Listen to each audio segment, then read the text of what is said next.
Silakan Bunda. Oke, Assalamualaikum warahmatullahi wabarakatuh. Selamat siang untuk kita semua. Salam sehat, salam sejahtera selalu. Salam semangat, tetap semangat untuk para teman-teman guru. Baik, yang saya hormati ibunda kita yang telah berhadir pada siang ini, yaitu ada Ibu Isrumela Mutakin. Iya, beliau sebagai narasumber kita. Beliau juga seorang kepala sekolah. Wow, ternyata alhamdulillah ketemu secara virtual. Insya Allah akan kita ketemu di Malang nanti, Bun. Iya, amin, amin Baik, ya. baik, baik. Bapak Ibu semuanya, para partisipan sudah bergabung kepada kita lebih kurang 29 orang. Mungkin yang lainnya sedang menyusul. Ya, enggak apa-apa. Bapak Ibu tetap semangat. Ya, semangat Iya, terus tetap ini. semangat, Iya, tetap semangat. Iya, baik. iya, tetap semangat. Iya, baik Bun. Untuk siang ini waktu kita jam 2, maaf, sampai dengan jam 3. Waktu kita hanya 1 jam, Bun. Nah, Iya. untuk sore, iya. Jadi Bapak Ibu guru yang hebat, jika ada yang bertanya, monggo disiapkan pertanyaannya. Nanti boleh langsung ke grup WA, boleh langsung bertanya. Nanti waktu dan kesempatan akan kami persilakan di akhir sesi. Begitu ya, Bun?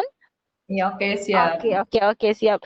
Waktu dan tempat kami persilahkan Bun untuk memanfaatkan waktu sebaik mungkin. Waktunya kita cuman hanya 1 jam pada siang sore ini. Oke, siap. Silahkan Bun. Oke. Terima kasih banyak Bu Salwa. Selamat bertugas. Semoga lancar ya sampai Amin. selesai di S3-nya. Amin. Jadi yang terbaik ya. Jangan lupa mampir di Surabaya, dekat soalnya. Malang Surabaya hanya 1 jam. Insya Allah Bun, kami ada studi banding nanti Insya Allah kita. Oh iya, semoga di YPAC ya sekalian. Amin. Iya. Siap. Oke, terima kasih banyak. Assalamualaikum warahmatullahi wabarakatuh. Waalaikumsalam warahmatullahi wabarakatuh. Bapak Ibu guru yang hebat, yang dahsyat, yang luar biasa, selamat bertemu kembali. Kita bertemu kembali dengan kelanjutan dari pembelajaran untuk anak-anak berkebutuhan khusus yang mempunyai hambatan fisik. Tadi sudah kita jelaskan, kita juga sudah banyak sharing tentang anak-anak berkebutuhan khusus dengan strategi pembelajaran di masa pandemi yang sekarang kita alami ini. Nah, ini juga ada 1 jam ke depan, jadi tidak seberapa banyak sebenarnya kalau kita menerangkan tentang perangkat pembelajaran itu paling tidak kita hampir 1 hari itu hanya untuk PowerPoint-nya saja. Nanti kita ada praktek pembuatan rancangan pembelajaran itu mulai dari silabus, RPP, juga mungkin modulnya, mungkin yang lainnya, itu juga memerlukan waktu yang agak lama.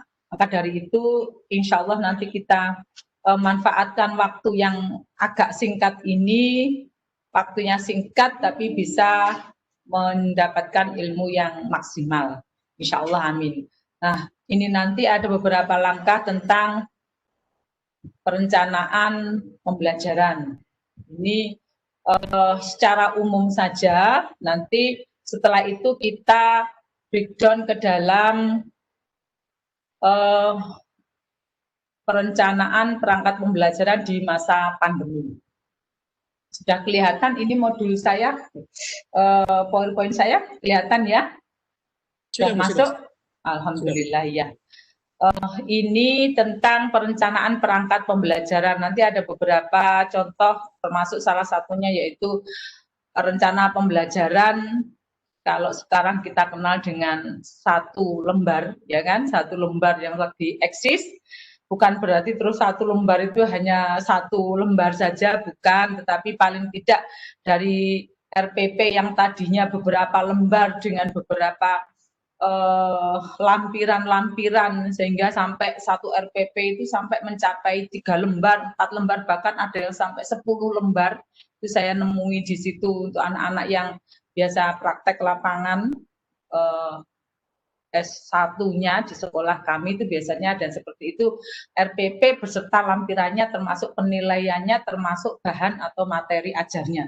Itu sampai ada yang sampai 10 lembar. Jadi kan kasihan. Nah, ini di Mas Menteri yang sekarang ini kita memaksimalkan kualitas, bukan hanya administrasinya saja, tetapi administrasi itu juga sebagai sebuah perantah atau alat untuk mengaktualisasikan dan untuk istilahnya mempertanggungjawabkan kita secara tertulis sebagai seorang guru kepada atasan kita. Tetapi prakteknya, aktualisasinya, implementasinya itu juga tidak kalah penting dibandingkan dengan administrasinya. Itu kita mulai ada beberapa pengertian yang harus kita berikan. Jadi proses perancangan pembelajaran itu pada awalnya kita harus mengenal dulu peserta didik kita. Kita harus tahu dulu peserta didik kita, terus mengidentifikasi yang tadi sudah saya sampaikan, jadi tetap langkah-langkahnya harus seperti itu. Supaya kita sesuai, supaya kita pas di dalam melaksanakan sebuah pembelajaran. Baik itu mulai dari pembuatan silabusnya, baik dari RPP-nya, baik dari modulnya, nanti kita membuat penilaiannya, semuanya itu bisa pas sehingga betul-betul siswa itu bisa diukur dan ukurannya, hasil ukurannya pun juga pas sesuai apa yang kita inginkan. Maka dari itu peserta didik kita kenali dulu, identifikasi kita buat dulu. Yang ketiga yaitu asesmen. Asesmen juga harus kita laksanakan karena itu merupakan sebuah fondasi kita di dalam melaksanakan sebuah pembelajaran. Tadi juga sudah saya sampaikan panjang lebar tentang apa itu asesmen, sehingga insya Allah nanti teman-teman sudah tidak kebingungan lagi. Tentang aspek yang harus di asesmen itu juga banyak sekali macamnya. Sesuai dengan kebutuhan yang akan kita laksanakan. Jadi aspek-aspek itu ada, insya Allah nanti ada waktu luang, nanti akan saya sampaikan atau saya share saja di grup insya Allah tentang aspek yang dipakai untuk mengasesmen siswa. Jadi siswa itu dari kategori apa? Ada dari netra, rungu wicara, grahita, daksa, ada juga dari autis. Jadi itu mempunyai beberapa aspek dan berbeda-beda juga. Maka dari itu mengasesmen itu tidak semua aspek asesmen itu bisa dilaksanakan untuk semua siswa dengan kategori yang berbeda. Tetapi setiap siswa itu mempunyai aspek asesmen yang berbeda juga. Karena kita ingin mengetahui sejauh mana kemampuan siswa itu dengan tingkat kemampuan siswanya juga berbeda juga. Yang dibutuhkan siswa itu juga berbeda juga, sehingga aspeknya pun juga akan berbeda. Lanjut, yaitu perkembangan dan akademik. Nah, ini asesmen yang kita lakukan yaitu tidak lepas dari perkembangan dan akademik, bukan yang lain. Jadi sudah berkali-kali saya katakan kita tidak boleh menentukan bahwa siswa ini mempunyai tingkat intelijensi misalnya 80.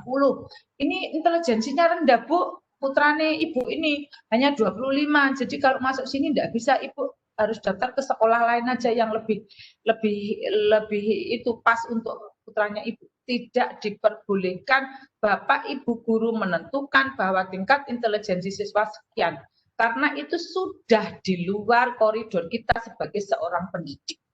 Kita boleh mengetahui perkembangannya. Perkembangannya termasuk apa? Termasuk motoriknya, termasuk akademiknya. Perkembangannya termasuk apa? Tingkat sosialnya, emosinya, kebiasaannya. Nah, itu seperti itu. Jadi kalau misalnya siswa itu umur usianya sudah 8 tahun, biasanya siswa itu sudah bisa melaksanakan atau sudah bisa membaca suku kata tertentu. Akan tetapi karena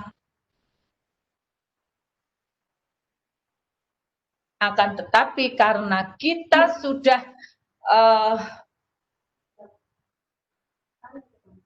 ya sebentar ya, mohon maaf ada iklan.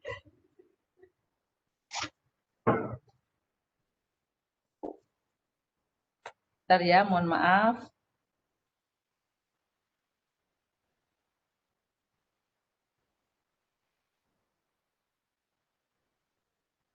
Karena kita itu sebagai spesial guru yang betul-betul menjadi guru pendidikan khusus, maka dari itu kita harus tahu sejauh mana perkembangan putra-putri kita. Terus akademik itu lingkungannya seperti apa? Ya kita harus mengetahui apa saja yang sudah diketahui dan apa saja yang belum diketahui. Nah, di situ nanti kita akan melanjutkan apa itu? Nah, perkembangan itu maksudnya perkembangan peserta didik yang berkebutuhan khusus. Nah, sedangkan yang akademik itu nanti menuju ke pembelajaran. Jadi kita bisa menentukan pembelajaran yang pas buat anak-anak supaya kita tidak mengulang-ulang pembelajaran yang sudah dilaksanakan dan kita juga tidak melompati pembelajaran yang seharusnya diajarkan, tapi kita mengajarkan yang lebih tinggi. Ini juga ada termasuk salah satu perkembangannya yaitu profil peserta didik berkebutuhan khusus. Nah, setelah ini semua kita bisa mengetahui, maka dari itu kita bisa menentukan kurikulum yang pas buat peserta didik kita. Bahan ajar kita, strategi kita, metode kita. Nah, di situ kita bisa menentukan untuk melakukan sebuah pembelajaran supaya bisa dilaksanakan dengan pas. Maka dari itu kurikulum itu menentukan apa setara dan tidak setaranya, baik dan tidaknya, berhasil dan tidaknya sebuah pembelajaran. Itu tergantung dari kurikulum itu tadi. Maka dari itu, kalau memang kurikulumnya itu pas atau setara dengan peserta didik kita, maka kita bisa mengambil, maka kita bisa mengadopsi. Akan tetapi kalau kurikulum itu tidak pas atau tidak setara, maka kita bisa mengadaptasi dalam artian kita bisa mengadaptasi kurikulum yang ada dengan kondisi siswa yang ada di tempat kita. Nah, kalau sudah diadaptasi, bisa juga diduplikasikan, bisa dimodifikasi, bisa disubstitusi atau diomisi dan seterusnya. Itu salah satunya penetapan KIKD atau IPK. Apa itu KIKD atau KD atau IPK? KD kompetensi dasar, dari mana kita dapat KD-nya? Kita dapat KD dari Perdirjen nomor 10 KD-KR 2017. Itu ada di situ KD-nya. Setelah itu kita petakan mana KD yang sesuai untuk peserta didik kita, mana yang tidak sesuai. Yang sesuai kita ambil, yang tidak sesuai kita biarkan. Setelah itu baru kita bisa menentukan IPK-nya. Indikator pencapaian kompetensi. Kalau kita ngomong IPK, indikator pencapaian kompetensi.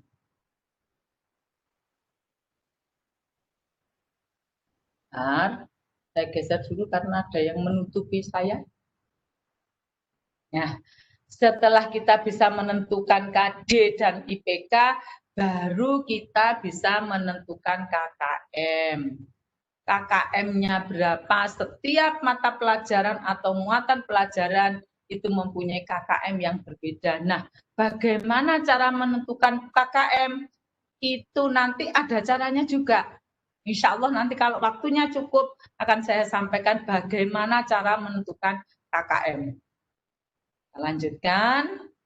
Nah, ini ada juga minggu efektif, silabus, prota dan promes serta RPP. Nah, minggu efektif itu minggu yang masuk yang dijadikan sebuah pembelajaran. Jadi minggu efektif itu ada dua. Minggu efektif kegiatan pembelajaran dan minggu efektif yang tidak kegiatan pembelajaran. Bedanya ada di mana? Kalau minggu efektif kegiatan belajar atau pembelajaran, itu anak-anak masuk di dalam sekolah dia melaksanakan sebuah pembelajaran. sehingga terjadi pembelajaran. Akan tetapi minggu efektif yang bukan pembelajaran itu adalah anak-anak masuk, tetapi di sekolah itu tidak ada pembelajaran. Contohnya misalnya pas sekolahnya itu ada kegiatan ulang tahun berdirinya sekolah itu, sehingga sekolah itu anak-anak masuk, tetapi sampai di sekolah ada kegiatan tentang hari ulang tahun itu. Jadi ada lomba-lomba, ada show, ada pentas seni, dan seterusnya. Tidak ada pembelajaran. Itu bedanya minggu efektif KBM dan minggu efektif non-KBM. Setelah itu kalau kita sudah mengetahui minggu efektif dan minggu tidak efektif, maka kita bisa menghitung. Di situ nanti kita bisa membuat silabusnya seperti apa. Nanti apa saja poin-poin yang dipakai untuk pembuatan silabus. Baru prota, kita bisa membuat program tahunan. Karena kita sudah mengantongi hitungan minggu efektif itu tadi, maka kita bisa membuat program tahunan menurun ke program semester, sehingga kita bisa membuat RPP. Nanti insya Allah kita sampaikan, kalau sudah semuanya itu, maka akan terjadi kegiatan belajar mengajar. Jadi termasuk silabus, prota, promes, dan RPP itu merupakan sebuah syarat administrasi kita sebagai seorang guru untuk melakukan sebuah kegiatan pembelajaran. Maka kalau ada KBM tapi tidak ada silabus, tidak ada prota, tidak ada promes, tidak ada RPP, maka KBM-nya itu pasti nanti akan acak-acakan. Dalam artian apa? Proses pembelajarannya pun juga akan tidak bisa konsisten. Jadi ada beberapa pembelajaran yang sudah dilaksanakan nanti akan bisa diulang-ulang. Bahkan akan ada pembelajaran yang tidak konsisten, dalam artian selalu lompat-lompat. Karena apa? Karena kita itu manusia. Manusia itu sering lupa.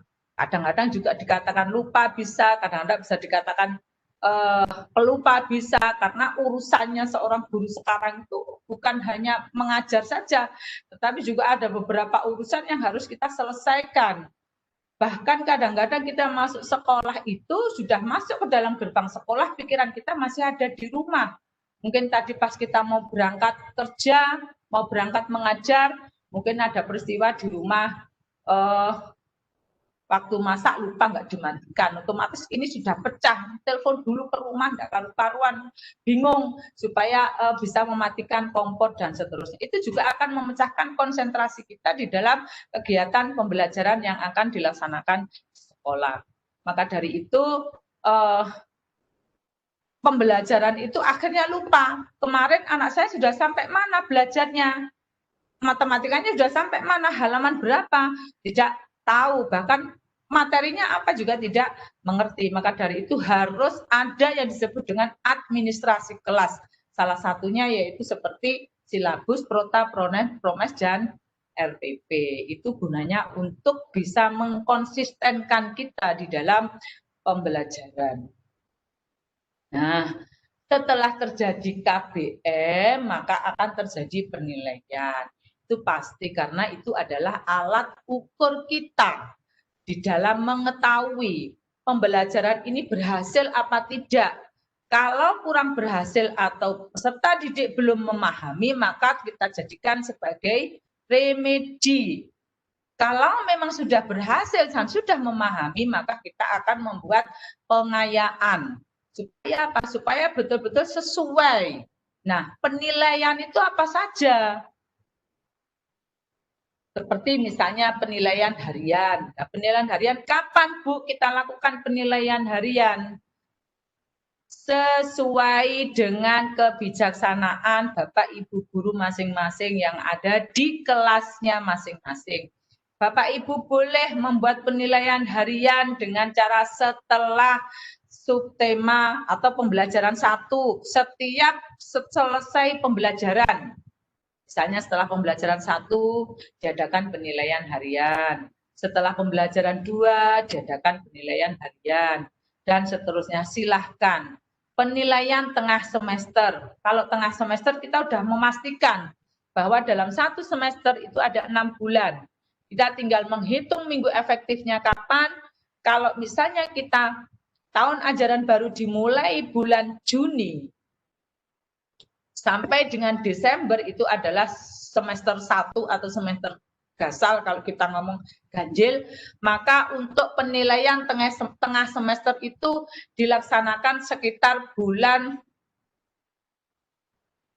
September akhir atau awal Oktober, tergantung dari kebijaksanaan sekolah masing-masing.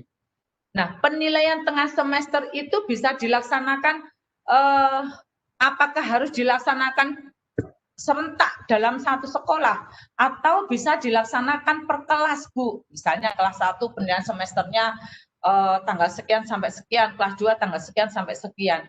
Sebenarnya itu tidak masalah, akan tetapi kita itu kan ada kurikulum sekolah. Kita menyusun kurikulum sekolah itu ada kalender sekolah.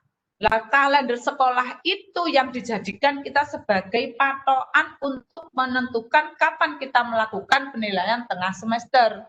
Nah, kalau misalnya setiap kelas melaksanakan penilaian semester dengan berbeda-beda, maka akan menyulitkan tim kurikulum di dalam penulisan kalender sekolah itu. Makanya alangkah baiknya untuk memudahkan administrasi sekolah, memudahkan pembuatan kalender pendidikan sekolah, itu penilaian tengah semester diadakan secara serentak. Terutama kalau yang sekolah SLB itu jenjangnya mulai dari TK, SD, SMP, dan SMA, itu lebih ke dibarengkan atau dilaksanakan bersama, sehingga kita memudahkan koordinasi untuk anak-anak, guru-guru, dan juga tim kurikulum yang ada di situ. Nah, setelah penilaian tengah semester, ada juga yang disebut dengan penilaian akhir semester atau penilaian akhir tahun, maksudnya akhir tahun ajaran. Jadi penilaian akhir semester itu biasanya dilaksanakan di akhir semester 1 atau di akhir semester 2. Kalau di akhir semester 2 itu bisa kita sebut dengan penilaian akhir tahun. Itu bisa disebut seperti itu. Nah, itu dilaksanakan sekitar bulan Desember dan bulan Juni. Karena awal Juni atau pertengahan Juni, karena kita Juli itu sudah tahun ajaran baru. Nah, seperti itu. Itu juga dilakukan sama seperti penilaian tengah semester. Seyogianya itu dilaksanakan bersama-sama sesuai dengan kebijakan yang sudah tertuang di dalam kalender pendidikan sekolah. Itu sudah ditentukan biasanya di awal tahun pelajaran, tertuang di dalam kurikulum dokumen 1. Sekolah itu ada di situ. Jadi ada beberapa yang kita jadikan sebagai patokan untuk kita melaksanakan sebuah pembelajaran. Penilaian selanjutnya yaitu ujian sekolah. Ujian sekolah itu dilaksanakan di akhir tahun ajaran bagi sekolah, bagi kelas akhir. Contohnya kalau di SD berarti kelas 6, SMP kelas 9, SMA di kelas 12. Nah, sekarang ada kebijakan Menteri yaitu tentang ujian sekolah yang bisa dikatakan dulu ada yang disebut dengan USBN, ujian sekolah berstandar nasional. Itu maksudnya ujian dilaksanakan di sekolah sesuai dengan kemampuan siswa yang ada di sekolah itu, tapi standarnya standar nasional.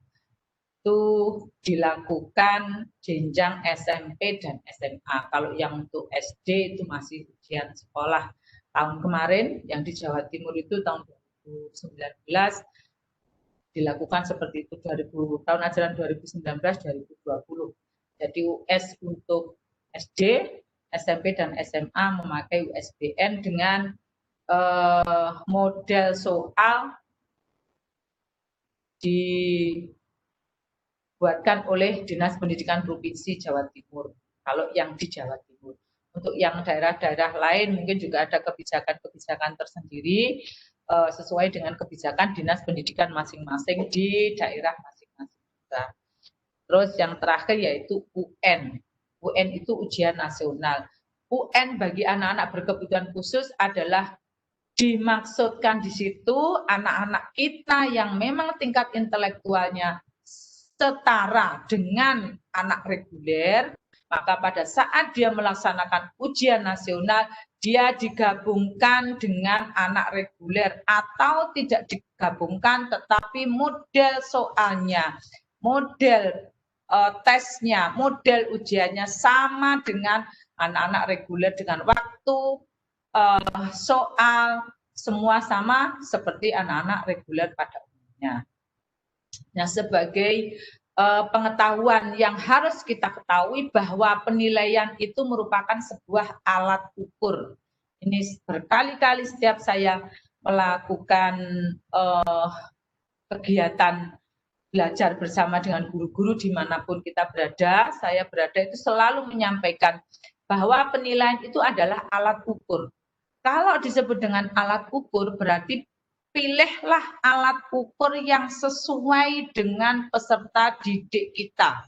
Jangan sampai kita memilih alat ukur yang tidak sesuai atau yang salah dengan peserta didik kita.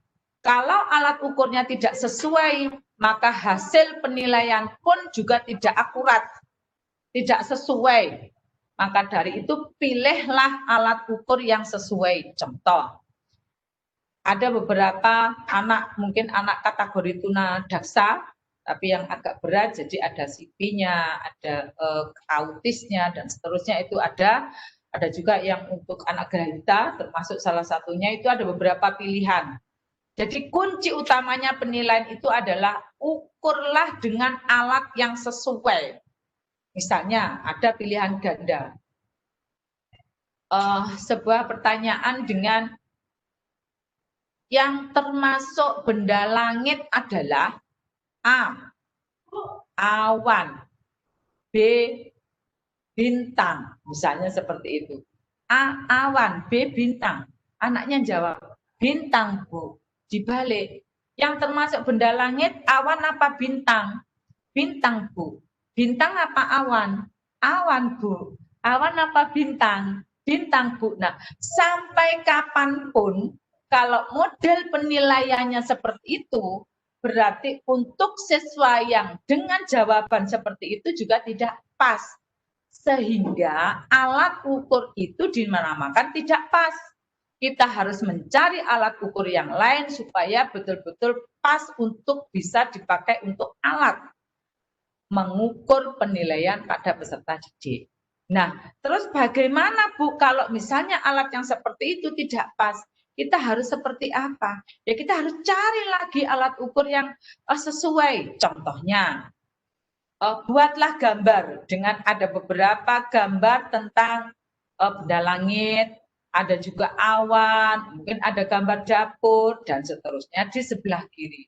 Sebelah kanan mungkin ada kalimatnya, atau bahkan bisa dibalik. Yang sebelah kiri itu kalimatnya, misalnya ada benda langit, ada ibu memasak, ada misalnya kalau mau turun hujan akan ada titik-titik dan seterusnya. Nah, di sampingnya itu ada gambar. Di situ ada gambar dapur, ada gambar bintang, ada gambar yang satunya lagi misalnya mendung dan seterusnya.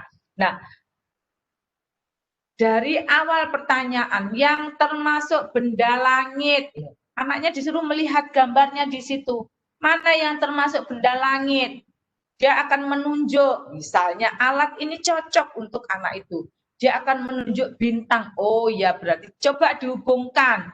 Mana yang termasuk benda langit, tarik garis red menuju ke gambar yang diinginkan. Nah, seperti itu salah satu solusi untuk mengetahui atau penilaian yang pas atau alat yang pas buat peserta didik itu. Nah, itu kuncinya. Penilaian tidak harus yang pertama itu harus pilihan ganda, yang kedua itu harus isian, yang ketiga itu harus jawaban. Tidak. Untuk anak-anak berkebutuhan khusus yang dinamakan penilaian itu monggo terserah enaknya bagaimana, yang sesuai, yang penting yang sesuai dengan peserta didiknya. Jadi seperti apa? Boleh dengan pilihan ganda, boleh hanya isian saja, boleh hanya jawaban saja, atau dengan gambar, dibantu dengan gambar, atau dengan menghubungkan garis, dan seterusnya. Yang penting sesuai, yang penting pas, alat penilaian itu sesuai dengan apa yang kita inginkan, dan alat itu pas untuk dijadikan sebagai alat ukur di dalam melihat atau mengetahui tingkat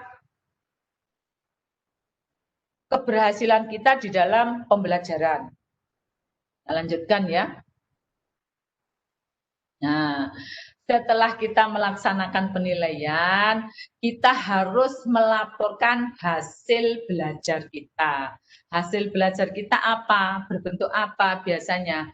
Misalnya kalau penilaian harian ditulis di buku tulis, soalnya ditulis di buku tulis, maka akan kita nilai hasilnya berapa. Di situ merupakan administrasi juga, administrasi kelas, sehingga betul-betul penilaian itu transparansi, tanpa ada rekayasa, tanpa ada embel-embel yang lain, itu betul-betul hasil penilaian dari peserta didik kita. Itu yang kita jadikan sebagai bukti ketercapaian pembelajaran kita.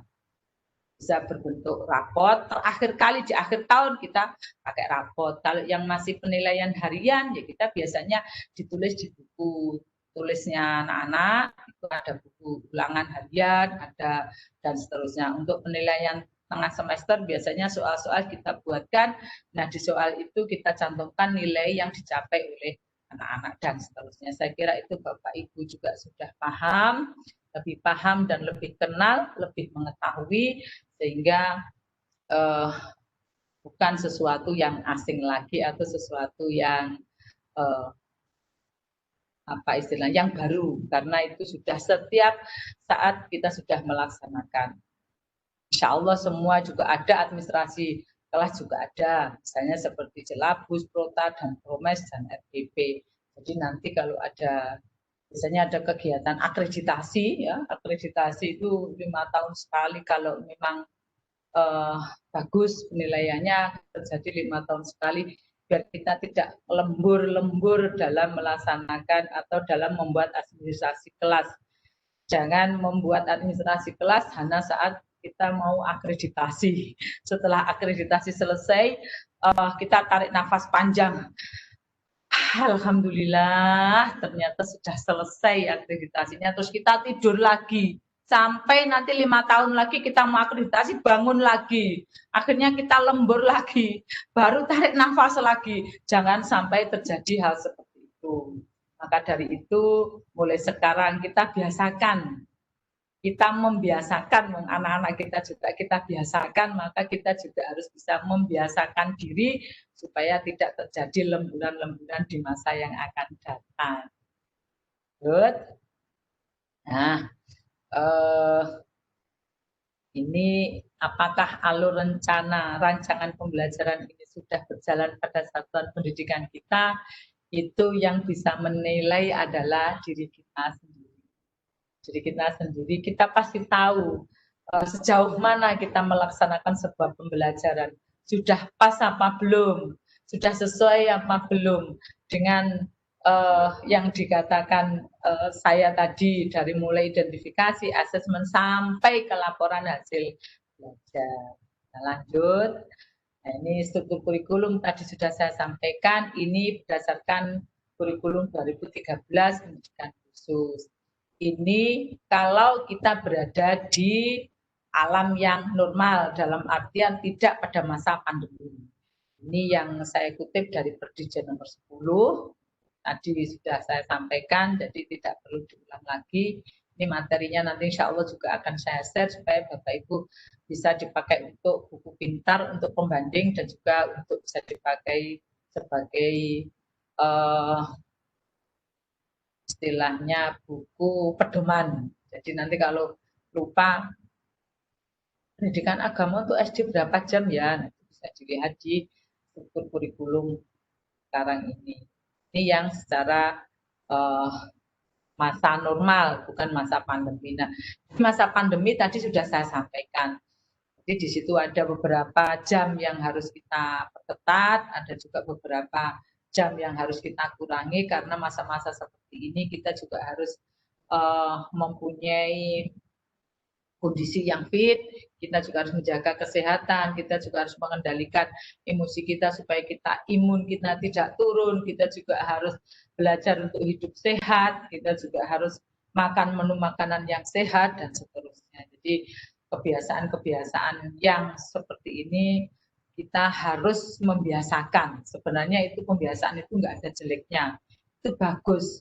Bagus sekali. Tidak harus di masa pandemi, tapi di masa-masa normal pun kita sebenarnya hal-hal yang seperti itu adalah bagus. Maka dari itu ada hikmahnya dalam masa-masa pandemi seperti ini supaya kita bisa mereview kita agar kita selalu hidup sehat, agar kita selalu bersih, agar kita selalu cuci tangan, agar kita juga selalu jaga jarak.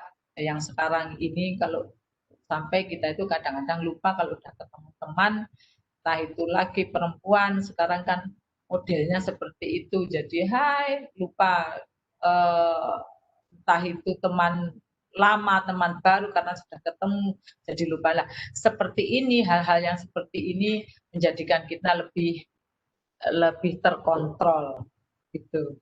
Jadi hikmahnya pasti ada. Setiap permasalahan atau di setiap peristiwa pasti semua itu ada hikmahnya. Jadi ya, ini pelajaran atau pembelajaran yang ditematikan.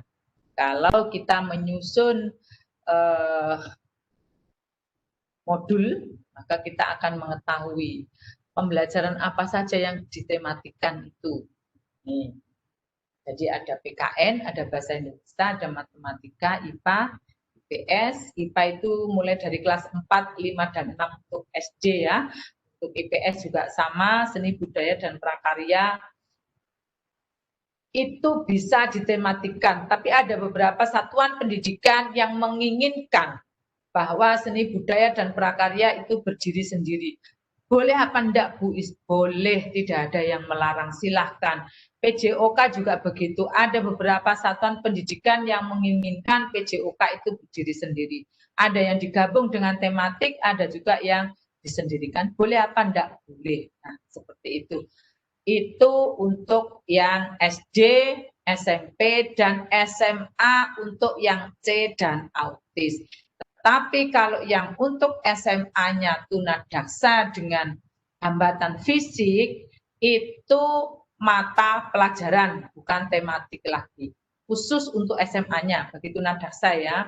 Kalau yang SD, SMP itu masih tematik. Tapi kalau yang untuk SMA-nya itu sudah mata pelajaran. Jadi yang mata pelajaran SMA itu netra, tunarungu wicara, dan daksa. Sedangkan grahita dan autis tetap memakai tematik. Kita lanjutkan. Benar. Ini yang tidak ditematikan yaitu agama, itu berdiri sendiri. Nah, seperti pendidikan jasmani atau PJOK, itu bisa berdiri sendiri. Biasanya kalau yang di kelas kecil itu yang ditematikan. Terus program khusus yang untuk SD, yang untuk SMP itu bahasa Inggris, ada keterampilan pilihan, karena kalau sudah di SMP itu kita ada keterampilan pilihan yang jamnya lebih, jadi lebih banyak. Tadi di struktur kurikulum juga sudah dicantumkan berapa keterampilan pilihan, terus program kebutuhan khusus juga berdiri sendiri. Keterampilan pilihan itu macamnya banyak, ada yang IT, macam-macam. Saya kira Bapak Ibu juga sudah memahami itu, tidak perlu saya sampaikan. Lanjut, jadwal pelajaran tadi juga sudah saya sampaikan. Kalau ini jadwal pelajaran di masa normal. Kalau yang tadi, yang sudah saya sampaikan tadi, yaitu jadwal pelajaran yang untuk masa pandemi. Sudah saya share, mungkin Bapak Ibu bisa melihat, bisa dilihat lagi, dipelajari lagi untuk dijadikan sebagai bahan. Mungkin nanti kalau di sekolah mau membuat jadwal pelajaran. Nah, ini juga jurnal sudah tidak perlu kita inikan karena saya kira ini bisa dibaca dan bisa dipahami tanpa harus ada penjelasan. Termasuk ini juga, ini kalau kita masa normal, kita di masa seperti ini juga sama jadwal pelajaran yang dibuat. Perhitungan hari efektif. Menghitung hari efektif itu saya kira juga tidak menyusahkan. Karena apa? Karena kita sudah setiap saat itu melaksanakan, setiap awal tahun ajaran baru, setiap awal kita akan membuat rencana pembelajaran. Jadi kita harus tahu dulu sebelum kita membuat program tahunan, sebelum kita membuat program semester, kita harus mengetahui atau menghitung hari efektif. Itu saya kira juga nggak ada masalah. Nanti akan saya sampaikan yang ini juga bisa dipelajari karena ini yang bahan materi saat kita normal, bukan new normal, tapi saat kita normal. Nah ini selayaknya, ini yang saya harus garis bawahi, selayaknya guru dapat menghitung minggu efektif untuk menentukan waktu pembelajaran efektif. Jadi minggu efektif itu bukan berarti minggu itu pembelajaran efektif, bukan. Jadi minggu efektif dengan minggu pembelajaran efektif itu beda. Kalau minggu efektif itu tetap masuk atau sekolah buka anak-anak masuk, tetapi belum tentu di sekolah diadakan pembelajaran. Tetapi kalau sudah minggu pembelajaran efektif, berarti anak-anak masuk dan di sekolah diadakan sebuah pembelajaran. Masih ingat? Jadi ada bedanya minggu efektif dengan minggu pembelajaran efektif. Itu yang harus kita ingat. Sehingga nanti kita di dalam pembuatan modul pembelajaran, kita bisa memilah-milah, kita bisa memilih, kita bisa menentukan temanya harus berapa tema. Materinya harus sampai seberapa yang harus dipersiapkan agar bisa mempersiapkan materi pembelajaran dengan baik. Itu supaya kita tahu seperti itu, kita harus menghitung minggu efektif dan minggu efektif pembelajaran atau minggu pembelajaran efektif. Ya, semoga paham. Kalau tidak paham nanti dibaca lagi. Kalau belum paham dibaca lagi, nanti saya yakin akan paham. Ya, apa saja yang harus kita persiapkan? Saya kira sudah tahu ada kalender pendidikan yang dari sebelum kalender pendidikan kita ada kalender yang biasa kita pakai kalender pada umumnya. Setelah itu baru kita breakdown kalender pendidikan yang dari provinsi, dinas pendidikan provinsi, atau kalender pendidikan yang dari cabang dinas pendidikan provinsi karena kita berada di bawah naungan dinas pendidikan provinsi dan kita juga di bawah lagi cabang dinas pendidikan cabang kota atau kabupaten, maka kita harus mengetahui hal itu. Setelah itu baru kita bisa membuat dengan kalender sekolah, ya. Jadi yang kita persiapkan kalender sekolah. Terus yang kita pakai yang mana? Yang kita pakai adalah kalender sekolah yang tidak lepas dari kalender dinas pendidikan provinsi dan kalender dari cabang dinas pendidikan kabupaten maupun kota. Karena apa? Karena di situ kita akan bisa melihat hari atau minggu efektif dan minggu efektif pembelajaran atau minggu pembelajaran efektif. Di situ kita bisa melihat di kalender sekolah. Setiap sekolah mempunyai kalender sendiri-sendiri. Jadi kalender sekolah satu dengan kalender sekolah yang lain itu pasti akan beda. Contohnya seperti misalnya di YPAC Surabaya dengan sekolah SLB yang lain. Di YPAC Surabaya punya kalender sekolah. Misalnya di sini ada pada saat ulang tahun YPAC kita ada kegiatan yang disebut dengan minggu efektif. tapi tidak ada pembelajaran. Jadi minggu efektif, bukan minggu pembelajaran efektif. Yaitu ada, misalnya lagi di 17 Agustus, memperingati Hari Kemerdekaan Indonesia itu kita ada cut untuk minggu efektifnya yang tidak dipakai untuk minggu pembelajaran efektif, yaitu ada lomba-lomba untuk anak-anak. Misalnya ada lomba-lomba yang biasa kita pakai untuk 17-an itu paling tidak kita memakan waktu 3-4 hari. Itu juga termasuk dituangkan di dalam kalender sekolah supaya kita bisa tahu kapan kita harus menghitung itu sampai seberapa, itu kita bisa paham di situ. Lanjutkan dengan sepakati jumlah hari yang akan dikategorikan dan dihitung menjadi 1 minggu. Nah, dalam 1 minggu itu kan ada yang minggu efektifnya hanya 3, ada yang minggu efektifnya sampai 5, ada yang minggu efektifnya hanya 1 hari maksudnya, ada yang minggu efektifnya 2 hari. Ini hanya bisa membayangkan ya, karena memang virtual. Jadi kalau tidak virtual mungkin kita bisa nulis di papan, kemungkinan lebih memahami di situ. Nah, kita harus sepakati. Kita menghitung 1 minggu itu, misalnya dalam 1 minggu itu ada hari efektif berapa hari minimal. Misalnya kita hitung hari efektifnya 3 hari, kita hitung 1 hari, 1 minggu, boleh. Itu sesuai dengan kesepakatan dari Dewan Pendidikan sebagai tim kurikulum yang ada di sekolah itu. Atau kalau misalnya kita menghitung 1 minggu efektif, itu dihitung minimal anak-anak masuk 4 hari. Kalau 3 hari kita tidak usah dihitung 1 minggu, dianggap hilang, misalnya seperti itu. Nah, itu bisa disepakati. Jadi kadang-kadang jumlah minggu efektif sekolah satu dengan sekolah yang satunya itu kadang-kadang berbeda. Karena penentuan kategori hitung dalam 1 minggu tadi juga berbeda-beda sesuai dengan kesepakatan dari kurikulum masing-masing sekolah. Salah Bu? Enggak ada yang salah. Semua betul, tidak ada yang salah. Yang salah itu kalau tidak membuat, itu baru salah. Kalau selama masih membuat, itu berarti betul. Silahkan. Lanjutkan. Ya.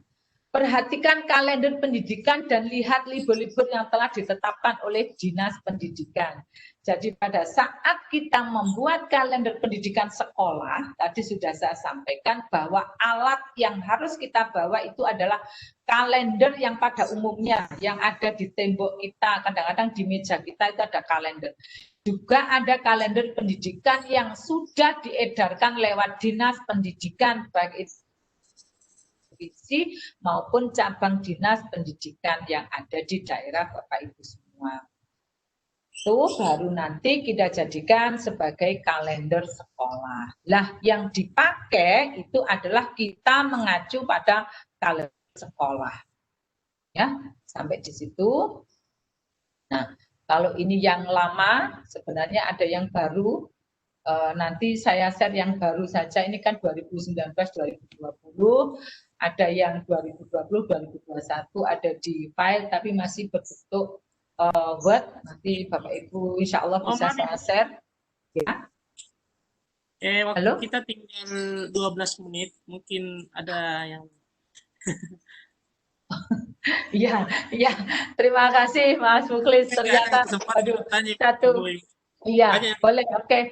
Ya, sampai di sini masih ada 12 menit. Begitu cepatnya waktu berlari ya, bukan berjalan, ini berlari. Sehingga waktu 1 jam kayak kita masih mungkin 1/5-nya atau 1/6-nya, karena memang tadi sudah saya sampaikan bahwa perangkat pembelajaran itu kita harus memakan waktu sekitar 1-2 hari untuk termasuk latihannya. Tapi kita hanya 1 jam, jadi insya Allah nanti kita bisa lanjutkan di hari lain dengan konsep atau dengan cara yang berbeda. Silakan Bapak Ibu nanti kalau kurang pas, kurang enak, silakan WA saya atau telepon saya, silakan. Saya kira teleponnya juga sudah ada di grup, mungkin nanti bisa di-save sehingga saya bisa, insya Allah kalau saya bisa jawab, saya jawab. Kalau memang beberapa file yang harus saya sampaikan, insya Allah nanti saya kirim via file. Jadi ini masih dalam taraf sangat kecil sekali, mulai dari awal ini belum sampai ke silabusnya, belum sampai ke prota, promes, belum sampai ke RPP, tapi karena waktu sudah tidak mencukupi, nanti kita share aja beberapa contoh RPP yang satu lembar dari Mas Menteri yang dikatakan itu, tapi kuncinya satu, RPP itu tidak harus seperti itu. Poinnya juga tidak harus seperti itu, disesuaikan dengan kondisi siswa Bapak Ibu dan disesuaikan juga dengan Bapak Ibu sendiri. Pendidikan masing-masing juga boleh, semua boleh. Yang penting tidak melepas jauh dari kurikulum nasional yang ada di kita, juga tidak lepas jauh dari kurikulum yang ada di sekolah, juga tidak lepas jauh dari Perdijen nomor 10. Nah, seperti itu. Jadi semua diserahkan ke Bapak Ibu guru masing-masing yang begitu hebat. Hebat, luar biasa, bahkan dahsyat kalau saya bilang. Jadi saya percaya dengan itu. Mungkin sampai di sini ada yang mau bertanya atau mau sharing tentang... Ada pertanyaan di room chat. Oh ya, Assalamualaikum warahmatullahi wabarakatuh. Dari Ibu Puspri Sumara. Mohon pencerahannya Ibu, bagaimana menurut Ibu dengan adanya program pemerintah yaitu sekolah inklusi, khususnya untuk anak tunadaksa, umumnya anak untuk berkebutuhan khusus, semua tuna, kalau di sekolah umum terjadi kesenjangan sosial, diejek, dikucilkan, ketinggalan pelajaran, dan lain-lain. Maksudnya ini Bu, intinya gimana kira-kira pendapat Ibu tentang sekolah inklusi, artinya anak-anak yang berkebutuhan khusus tapi dia berada di sekolah umum? Iya, gitu. Oke, terima kasih Puspri Sumara ya. Iya Bu, iya, Bu. Pertanyaannya hebat, lagi eksis sekarang tentang sekolah inklusi.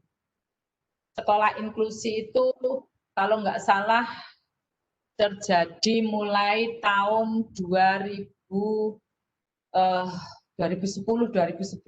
Di tempat saya di Surabaya itu sudah mulai, bahkan Surabaya itu mendobrak pertama kali memproklamirkan diri bahwa Surabaya merupakan Surabaya inklusi, sekolah inklusi. Itu saya dengar sendiri, dan itu juga segala sesuatu keputusan itu pasti sudah dipikirkan masak-masak oleh pemegang kebijakan. Semua keputusan, semua kebijakan itu pasti ada kelebihan dan ada kekurangan, itu pasti. Nah, sekarang kalau untuk anak-anak kita yang pendidikan khusus, terutama yang anak-anak yang mengalami hambatan fisik, kalau saya tujuan pemerintah adalah baik. Semua itu demi anak-anak Indonesia. Nah, sekarang bagaimana caranya supaya kita itu bisa,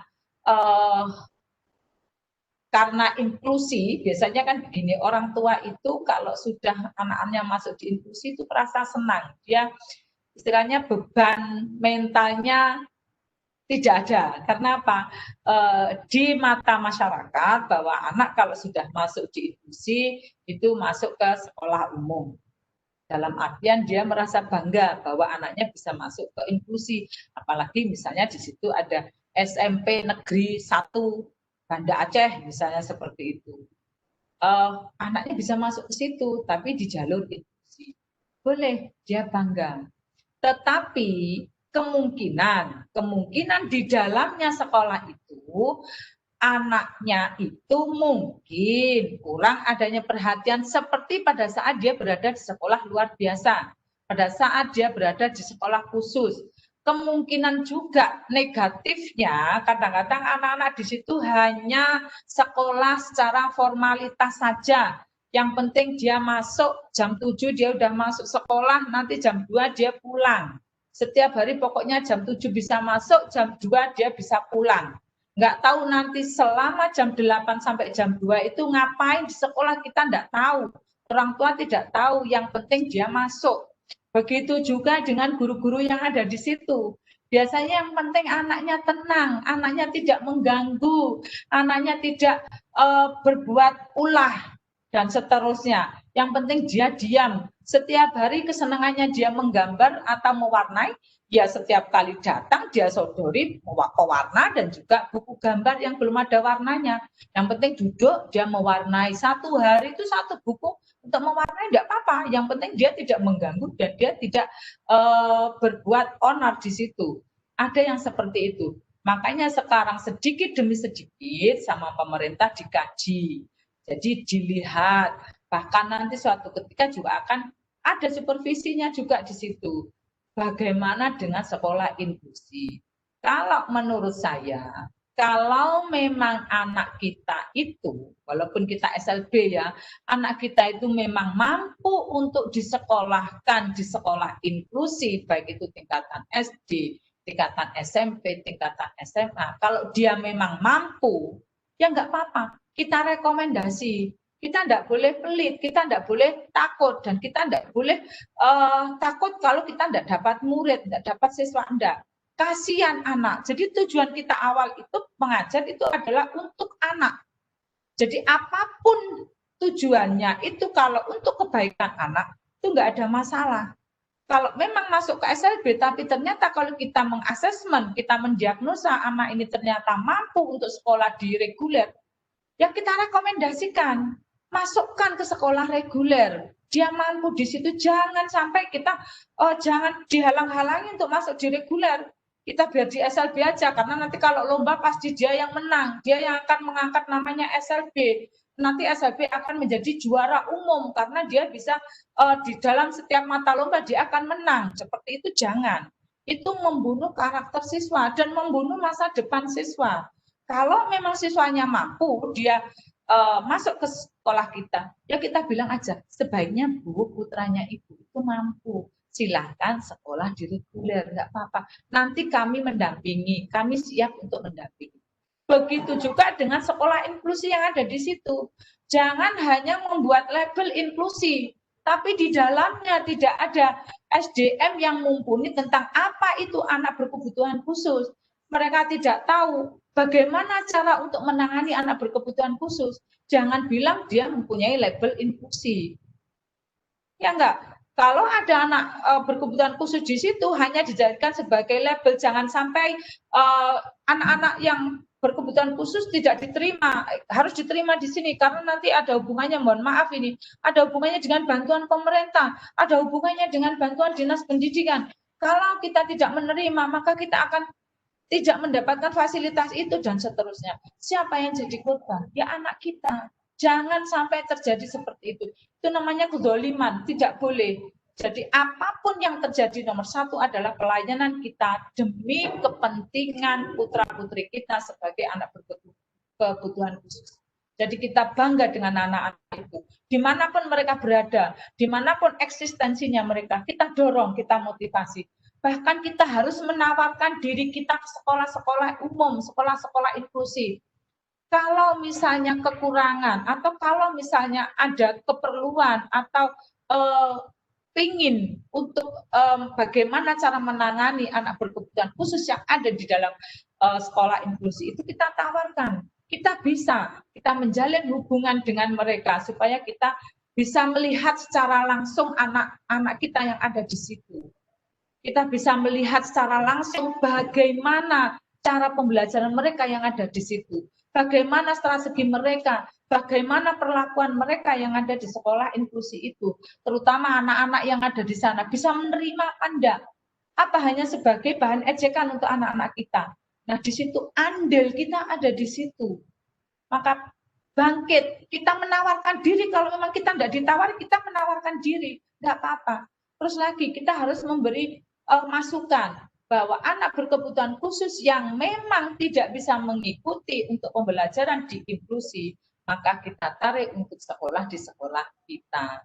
Kita jangan kecil hati loh Bu, nanti kalau Seperti itu, kalau ada lomba-lomba nanti kita kalah, Bu, karena kita kan hanya anak-anak yang betul-betul berkebutuhan khusus. Akhirnya kita kalah semua. Akhirnya bagaimana kita kalah dengan inklusi?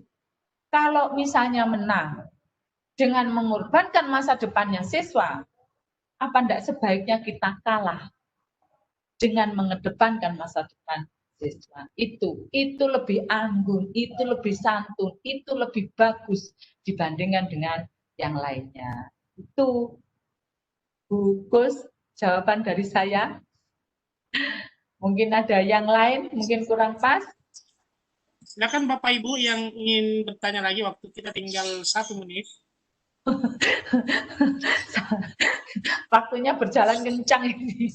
60 km per jam. Hanya diberikan waktu 1 menit. Iya. Oh, aduh ya Allah, nggak apa-apa. Masih ada grup WA, masih ada yang lain, ada cara lain nanti untuk selanjutnya. Betul. Iya. Silakan Bapak Ibu, kalau tidak ada yang bertanya, kita langsung ke closing statement dari Ibu pemateri kita. Ibu Salam masih ada di room ya? Sudah berangkat atau? Iya, kayaknya sudah take off kayaknya. Oh, ya. Nggak kelihatan. Beliau hari ini sambil perjalanan mau bersama kita masih.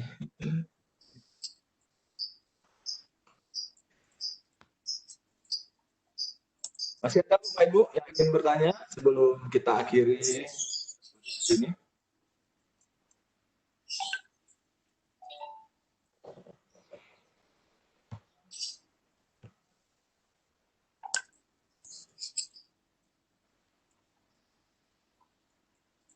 Mungkin tidak ada lagi ya, Pak Muklis ya? Iya, tidak ada Ya. lagi. Kalau nggak ada, Ibu closing statement-nya, Bu, untuk diskusi kita hari ini. Oke, terima kasih. Hari ini kita sudah melaksanakan strategi pembelajaran sebagai pengetahuan awal. Sebenarnya kita sudah berjalan di pandemi ini sudah berjalan sekitar 6 bulan. Tapi lebih baik terlambat daripada kita tidak sama sekali ya. Fondasi awal untuk pembelajaran anak berkebutuhan khusus itu adalah tetap asesmen. Yang pertama asesmen, juga perangkat pembelajaran. Perangkat pembelajaran tetap kita landaskan kepada asesmen yang kita dapat atau diagnosa yang kita dapat. Untuk penyusunan RPP, kenapa kita harus menyusun RPP, kenapa kita harus membuat prota, promes, dan seterusnya. Karena itu merupakan sebuah pertanggungjawaban kita sebagai seorang guru kepada atasan kita. Bukan hanya itu, tetapi sesuaikan rencana pembelajaran kita dengan keadaan real anak-anak kita yang ada. Itu saja pesan terakhir saya. Dan hari ini kami akhiri sekian dulu karena keterbatasan waktu. Mungkin dari saya secara pribadi ada kesalahan, ada kekeliruan, baik itu yang saya sengaja atau tidak, mungkin kurang jelas dari bahasa saya karena saya orang Jawa, mungkin kurang jelas. Saya mohon maaf yang sebesar-besarnya. Semoga kita bisa berjumpa kembali di lain waktu dan semoga pandemi ini segera berakhir.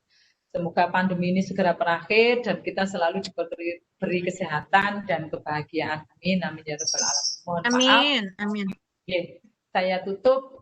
Wassalamualaikum warahmatullahi wabarakatuh. Waalaikumsalam Waalaikumsalam warahmatullahi wabarakatuh. Dulu Pak Fitri. Ya, sebentar saya ucapkan terima kasih dulu untuk Ibu. Baik, Assalamualaikum warahmatullahi wabarakatuh. Waalaikumsalam. Ibu pemateri, rekan-rekan yang sudah berhadir hari ini, para guru, para host yang dari tim Sadar PPIG, terutama kepada Ibu, saya mengucapkan terima kasih banyak atas nama IGI Wilayah Aceh. Ibu sudah sangat membantu kami dalam membantu meningkatkan kompetensi para guru di Aceh. Ini mungkin tidak bisa kami balas apapun ya. Mudah-mudahan ini menjadi amal kita gitu. Amin. Kapan-kapan mungkin nanti kita akan mengundang kembali. Mohon kesediaan Ibu nanti untuk bersama kami di lain kesempatan. Insya Saya atas Allah. nama pengurus IGI wilayah Aceh mengucapkan terima kasih banyak. Sampai jumpa nanti. Mungkin Ibu di room juga akan melanjutkan bimbingan kepada rekan-rekan semuanya. Demikian juga kepada tim Sadar PPIG yang sudah hari ini sangat luar biasa membantu kami. Jadi demikian saja dari saya.